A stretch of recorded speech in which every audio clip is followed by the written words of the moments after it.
Hey everyone, in this video I'm going to show you how to create music with Google Gemini in just a few simple steps. First, open Gemini and type in your music request. For this example, I'm asking for an upbeat pop song about summer vacation with guitar, piano, drums, and simple lyrics about friendship and making memories. Press Enter or click the send arrow to submit your prompt. Gemini will start generating your 30-second track. This usually takes around 30 seconds or so.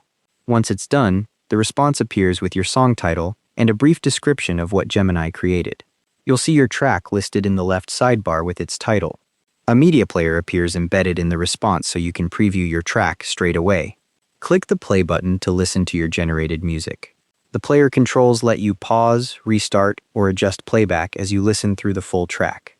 The more specific you are with your prompt, genre, mood, instruments, tempo, the closer the result will be to what you're after.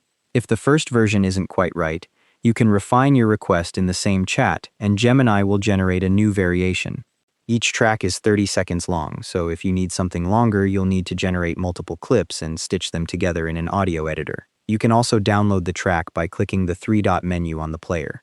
And that's how to create music with Google Gemini. Thanks for watching, hope this helped.